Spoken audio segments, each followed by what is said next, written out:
Subscribe now and press the bell icon.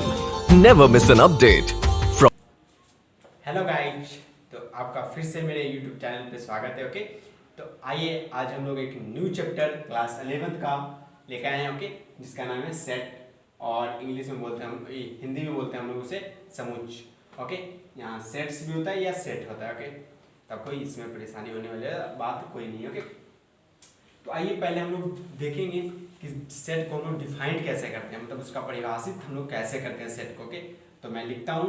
Okay, और फिर हम लोग डिटेल से समझेंगे कि सेट आखिर होता क्या है। ओके, आइए पहले मैं लिखता हूँ। देखिए मैंने लिखा ये, it is well defined collection. It is a well defined collection of object.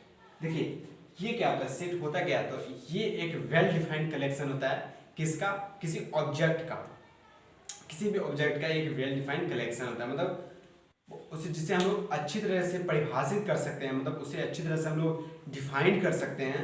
Okay, उसे ही हम लोग क्या कहते हैं, सेट कहते हैं। ओके, ये नहीं कि वो वेल डिफाइंड नहीं हो तो वो भी सेट में आ जाएगा, नहीं, जिसे हम लोग वेल डिफाइंड कर सकते हैं वही हम सेट, उसे ही हम लोग क्या कहते हैं, सेट कहते हैं। तो आइए हम लोग इसका एग्जाम्पल लेते हैं। ओके, एग्जाम्पल से और ज़्यादा आप समझिएगा। पहले ये लिख लीजिए, इसका हिंदी में भी बता देता हूँ। सेट उसे कहते हैं जिसको हम लोग अच्छी तरह से ओके परिभाषित कर सकें या डिफाइन कर सकें। ओके, तो उसे हम लोग क्या कहते हैं, सेट। और किसे हम लोग करेंगे, किसी ऑब्जेक्ट को करते हैं। ओके, किसी ऑब्जेक्ट को अगर हम लोग अच्छी तरह से डिफाइन कर दे तो वो क्या कहलाता है, सेट कहलाता है। ओके, तो आइए मैं एग्जांपल लेता हूँ। देखिए, अच्छा आप बता सकते हैं कि मैं आपसे पूछूं अगर कि आपकी क्लास में कितने स्टूडेंट हैं, तो आप बताइएगा कितना। मेरे क्लास में 100 स्टूडेंट या 200 स्टूडेंट या 500 स्टूडेंट। आपको ये तो आप नहीं बताइएगा कि इनफाइनाइट स्टूडेंट है। ये तो आपके मैं पूछ रहा हूँ आपसे कि आपके क्लास में कितने स्टूडेंट हैं।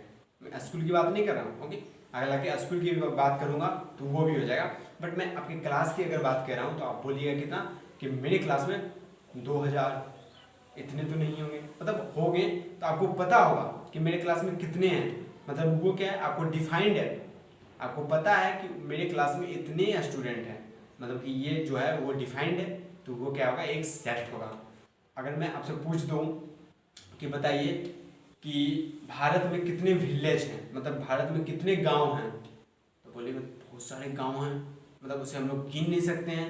या मैं बोलूँगा आपसे कि बताइए वर्ल्ड में, मतलब पूरे विश्व में कितने गांव हैं, तो आप उसे गिन नहीं सकते, बहुत सारे गांव हो सकते हैं। ओके, तो ये अच्छी तरह से डिफाइंड नहीं है, तो ये सेट एक कहलाएगा, नहीं कहलाएगा ये सेट। ओके, अगर मैं आपसे कुछ पूछूं जो वेल डिफाइंड हो, जैसे एक एग्जांपल लेता हूं, मैं नंबर में लेता हूं। ओके, अगर मैं आपसे पूछूं 1 to 100, मतलब 1 से लेकर 100 तक में कितने सम संख्या हैं और कितने विषम संख्या हैं, तो आपको तो पता होगा कि 1 से लेकर 100 तक में कितने सम संख्या हैं। मैं अगर नहीं भी पता है तो हम लोग निकाल के बता देंगे कि कितने सम संख्या है, कितने विषम संख्या हैं। ओके, आप अच्छी तरह से बता सकते हैं। ओके, ज़्यादा से ज़्यादा कितना होगा, 20 होगा, 30 होगा, इतना ही होगा, मतलब हमें पता चल जाएगा कि अगर हम लोग निकालते हैं 1 से लेके, मतलब 1 से लेके 100 तक कितने सम संख्या हैं या कितने विषम संख्या हैं, तो आसानी से हम लोग निकाल सकते हैं, बैठ के हम लोग कॉपी पे निकाल सकते हैं इसे। ओके, मतलब ये क्या है, ये डिफाइंड एक तरीके का हमें पता होगा। ओके, और अगर एक चीज मैं लूँ, अगर मैं बोलूँ आपसे 1 to इनफाइनाइट, 1 से लेके इनफाइनाइट तक बताइए कितने सम संख्या हैं और कितने विषम संख्या हैं, तो बोलिएगा सर ये हम लोग नहीं बता सकते, ये हम लोग नहीं बता सकते हैं कि 1 से लेकर इनफाइनाइट तक कितने सम संख्या हैं, कितने विषम संख्या हैं। जस्ट लाइक क्या मैं बोल रहा हूँ, कितने इवन नंबर हैं और कितने ऑड नंबर हैं, ये हम लोग नहीं बता सकते हैं। ओके, तो ये अच्छी तरह से डिफाइंड नहीं है, ये अच्छी तरह से डिफाइंड नहीं है, तो ये सेट नहीं कहलाएगा। ये अच्छी तरह से डिफाइंड है, इसे हम लोग बता सकते हैं, तो ये अच्छी तरह से डिफाइंड हुआ तो ये सेट हुआ, और ये अच्छी तरह से डिफाइंड नहीं है तो ये सेट नहीं कहलाएगा। तो सेट हम लोग उसे कहेंगे जो वेल डिफाइंड हो, मतलब अच्छी तरह से परिभाषित हो। ओके, जिसे हम लोग बता सकते हैं कि वो इतना ही होगा। ओके, तो उसे हम लोग क्या कहते हैं, सेट कहते हैं। ओके, तो आप इसे कॉपी कीजिए। अगर इसमें कोई भी डाउट है तो मुझे कमेंट में बोल सकते हैं। ओके, आपको डाउट नहीं है तो प्लीज आप इसे कॉपी कीजिए पहले सेट को। तो आप लोगों ने उसे कॉपी कर लिया होगा। तो आइए नेक्स्ट में मैं क्या लिया हूँ। ओके, इसमें कुछ क्वेश्चन लिया, मैं चाहे क्वेश्चन लिया हूँ। इसे हम लोग अच्छी तरह से समझते हैं कि ओके किसे हम लोग सेट कहेंगे, किसे हम लोग सेट नहीं कहेंगे। ओके, मतलब किसे हम लोग समुच्चय कहेंगे और किसे हम लोग समुच्चय नहीं कहेंगे। ओके, तो यहाँ आपको बताना है क्या, सेट मतलब फॉल्स या ट्रू, मतलब गलत या सही। यहाँ मैं टिक भी लगा सकते हैं आप लोग। तो देखिए पहला क्वेश्चन क्या है, ऑड नंबर लेस देन 10, मतलब जो विषम संख्या है 10 से कम विषम संख्या आपको बताना है। इसका हिंदी क्या हुआ, 10 से कम विषम संख्या आपको बताना है। ओके, तो 10 से कम विषम संख्या कितना होगा, 10 से विषम संख्या कम कितना होगा, 1 होगा, 3 होगा, 5 होगा, 7 होगा और 9 होगा। मतलब इतना होगा जो 10 से कम विषम संख्या होगा। ओके, तो इतना हो गया, आपको पता चल गया कि ये एक तरह का डिफाइंड है। मतलब आपको पता है ना कि एक से ले मतलब 10 से कम विषम संख्या कितने हैं, 1 2 3 4 5 ही हैं। आपको पता है, मतलब अच्छी तरह से ये डिफाइंड है। तो ये एक सेट हो गया। ओके, आपको पता है ना कि मतलब 1 से लेके मतलब और 10 से कम ऑड नंबर कितने हैं, तो ये ऑड नंबर कितने हैं, 10 से कम 5 ऑड नंबर हैं। तो ये आपको अच्छे से पता है। तो ये कितने, ये क्या हो गया, एक सेट हो गया। देखिए दूसरा क्वेश्चन है, द रिवर ऑफ इंडिया, मतलब इंडिया में रिवर की संख्या, मतलब इंडिया में नदियों की संख्या। ओके, इंडिया का जो नदी है उसको बताना है कि वो डिफाइंड है अच्छी तरह से या डिफाइंड नहीं है। तो आपको पता होगा कि इंडिया में बहुत सारे रिवर होंगे, मतलब बहुत सारे नदी होंगे। अब वो अच्छी तरह से डिफाइंड है, बहुत सारे नदी होंगे। ओके, हम उसे गिन नहीं सकते हैं, उतने होंगे नदी। बहुत सारे गांव में ही आप लोग अगर गांव में रहते हैं तो उसमें ही आप लोग देखेंगे, मतलब कम से कम तो 5-6 गो नदी होगा। ओके, तो गांव में भी बहुत सारे नदी होते हैं। तो अब हम लोग इसे इंडिया में कितने सारे रिवर है ये हमें खुद भी नहीं पता है, तो ये अच्छी तरह से डिफाइंड नहीं है। तो ये एक सेट नहीं कहलाएगा। ओके, जो अच्छी तरह से डिफाइंड होते हैं हम लोग सेट कहते हैं। या आप सेट को ठेठी भाषा में कैसे समझ सकते हैं, जो हमें पता हो वो एक सेट है, अगर जो हमें नहीं पता हो वो सेट नहीं है। ओके, ऐसे आप लोग कह सकते हैं। ओके, या इसका रियल डिफिनेशन मैंने लिखा दिया, जो वेल डिफाइंड हो, अच्छी तरह से डिफाइंड हो, वो क्या कहलाता है, सेट कहलाता है। जो अच्छी तरह डिफाइंड नहीं हो वो सेट नहीं कहलाता है। देखिए अब तीसरा नंबर क्वेश्चन कह रहे हैं, the vowel in English alphabet. Okay, मतलब इंग्लिश अल्फाबेटिकल होता है, मतलब A to Z, उसे अल्फाबेटिकल कहते हैं नंबर। ओके, अल्फाबेटिकल इंग्लिश में। ओके, अब आपको बताना है कि उसमें वोवेल की संख्या कितनी है। ओके, क्या क्या पूछा है, the vowel in English alphabet. Okay, तो ये आपको पता होगा कि इंग्लिश में अल्फाबेट मतलब इंग्लिश में वोवेल कितने होते हैं। तो ये तो आपको पता होगा कि A E I O U होता है, मतलब 5 वो होते हैं जो वोवेल होते हैं इंग्लिश अल्फाबेटिकल में। तो आपको पता है कि 5 ही होते हैं, इससे ज़्यादा तो नहीं हो सकता। मतलब ये अच्छी तरह से डिफाइंड है। ओके, तो ये क्या कहलाएगा, सेट एक कहलाएगा। ओके, मतलब ट्रू है ये, और ये भी एक ट्रू है, ये फॉल्स है। फॉल्स मीन्स गलत होता है, ट्रू मीन्स सही होता है। हाँ, अब ये देखिए एक क्वेश्चन और पूछा है, minus infinite to infinite how much number, मतलब माइनस इनफाइनाइट से लेके इनफाइनाइट तक कितने नंबर होते हैं। तो आपको पता होगा कितना नंबर होगा, बहुत सारा नंबर होगा। ओके, 1 2 3, आप बोलिएगा 1 से 2 के बीच में ही बहुत सारे नंबर होंगे।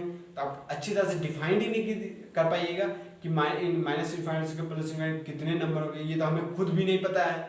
आप कॉपी में अगर पाते जाइएगा आपको ज़्यादा से ज़्यादा कितना लगेगा, 2-3 करोड़ साल लग जाएंगे, उतना भी नहीं, और आगे ज़्यादा लग सकता है आपको गिनने में कि माइनस इनफाइनाइट से प्लस इनफाइनाइट तक कितने संख्या हैं। ओके, आपको इतना टाइम लगेगा। ओके, तो ये भी अच्छी तरह से डिफाइंड नहीं है। ओके, ये भी अच्छी तरह से डिफाइंड नहीं है।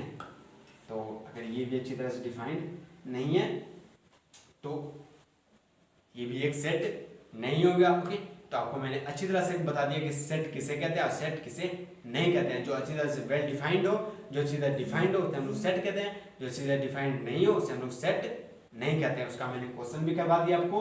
अगर इसमें भी कोई डाउट है, ओके, हिंदी देखिए मैथ, मैं एक चीज़ बता दूँ तो मैथ में इंग्लिश और हिंदी कोई मायने नहीं देता है, आपको सिर्फ समझना होना चाहिए। मैं यहाँ हिंदी इंग्लिश के साथ हिंदी में बता रहा हूँ, ओके। तो अगर इसमें भी कोई डाउट है तो मुझे कमेंट में बोलिए, ओके। तो आप इससे पहले इस क्वेश्चन को कॉपी कीजिए। तो आप लोगों ने वहाँ तक कॉपी कर लिया होगा, तो आइए हम लोग आगे बढ़ते हैं, ओके। तो अब देखिए क्या कुछ सिंबल होते हैं जो सेट में हम लोग यूज करने वाले हैं, ओके। कुछ ऐसे सिंबल हैं जो जिसका हम लोग यूज करने वाले हैं सेट में, ओके। तो आइए हम लोग जानते हैं कौन ऐसे सिंबल है जिसको हम लोग सेट में यूज करेंगे, मतलब समुच्च में हम लोग उसका यूज करेंगे, ओके। तो पहला है जेड। देखिए आप लोग हिंदी किताब से बनाइए या इंग्लिश किताब से, ये मायने नहीं देता है, आपको यही सिंबल मिलेगा हिंदी बुक्स में भी, ओके। अब किसी बोर्ड से हो ये, ओके, सब बोर्ड में ऐसा ही सिंबल होता है, ओके। यही नहीं कि हो गया मतलब एक बुक में अलग सिंबल है, अलग बुक में अलग सिंबल होता है, नहीं, सब बुक में यही सिंबल होता है। आप लोग हिंदी से बनाइए या इंग्लिश से बनाइए बुक से, वो मायने नहीं देता है, सेट में आपको ऐसा ही सिंबल मिलेगा, ओके। तो आइए हम लोग समझते हैं कि ऐसा सिंबल को हम लोग कहते क्या है, ओके। तो पहले होता है यन। यन क्या होता है? यन होता है नेचुरल नंबर, ओके। क्या होता है? नेचुरल नंबर, मतलब इसका हिंदी क्या होगा? प्राकृतिक संख्या।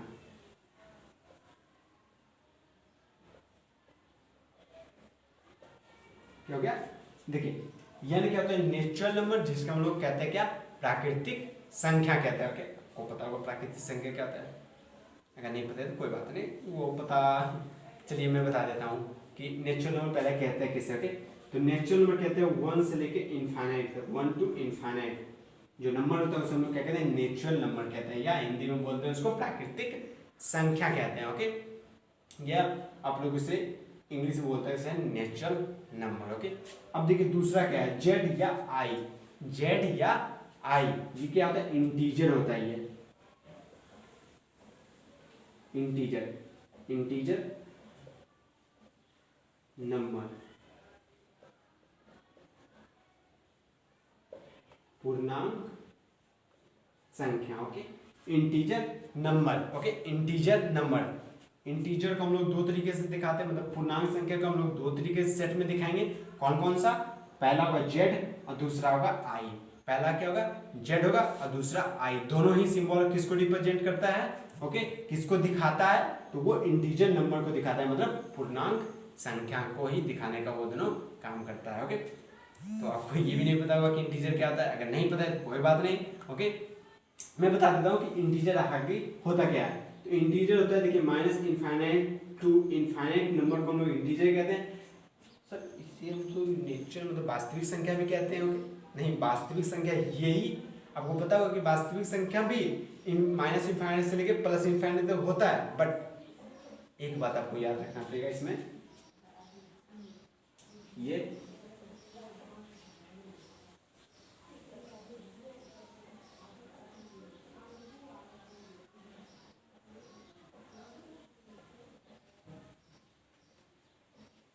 आपको एक बात याद रखेंगे आप कि जो इंटीजर होता है ये कभी भिन्न के रूप में नहीं होता है, मतलब ये दशमलव के रूप में नहीं। आपको बोल दिया जाए कि 1.35 ये इंटीजर है या नहीं, तो आप बोलिएगा नहीं ये इंटीजर नहीं है।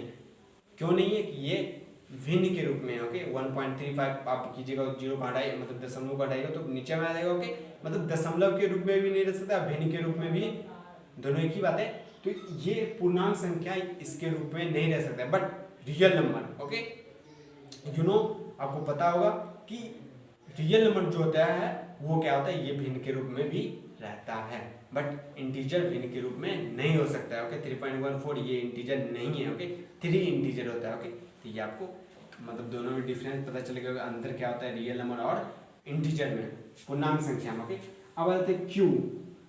क्यू को किससे रिप्रेजेंट करते हैं? इसको हम लोग रिप्रेजेंट करते हैं रेशनल नंबर्स, रेशनल नंबर, परिमेय संख्या, ओके। देखिए हम लोग क्यू को किससे दिखाते हैं? Rational number. रेशनल नंबर का हिंदी क्या होता है? परिमेय संख्या, ओके। परिमेय संख्या को हम लोग किससे दिखाते हैं?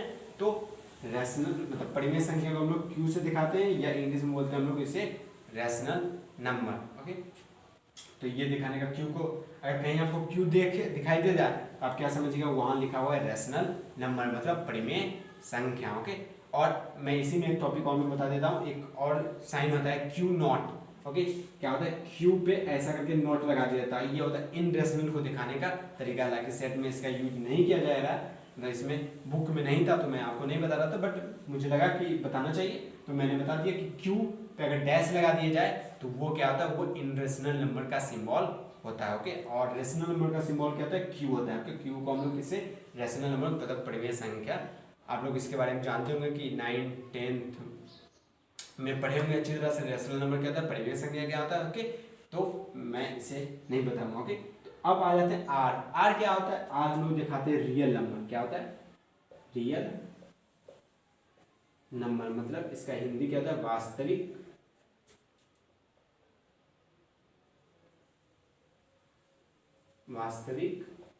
संख्या। ओके, रियल नंबर क्या होता है, वास्तविक मतलब आर क्या होता है, आर को कैसे दिखाते हैं, तो रियल नंबर अगर कहीं आपको आर लिखा दे दिया जाए सेट में तो आप क्या समझिएगा, वो रियल नंबर हुआ है, लिखा हुआ है। ओके, रियल नंबर मतलब क्या हुआ, वास्तविक संख्या। ओके, अगर आपको आर कहीं पे दिखाई दे जाए तो वहाँ क्या लिखा होगा, रियल नंबर होगा मतलब वास्तविक संख्या होगा। एक बात और देखिए, यहाँ क्या लिखा है, जेड प्लस या क्यू प्लस, ये क्या होता है, तो आपको पता होगा जेड और आई को क्या दिखाते हैं, इंटीजर मतलब पूर्णांक संख्या। सर पूर्णांक संख्या minus infinite two plus infinite तक होता है, हम लोग ये क्या है, जेड मतलब प्लस क्या होता है, तो यही ये भी इंटीजर ही होता है, बट ये क्या होता है, प्लस लगाने का मतलब ये क्या होता है, पॉजिटिव इंटीजर। ये क्या होता है, पॉजिटिव इंटीजर मतलब धनात्मक पूर्णांक संख्या।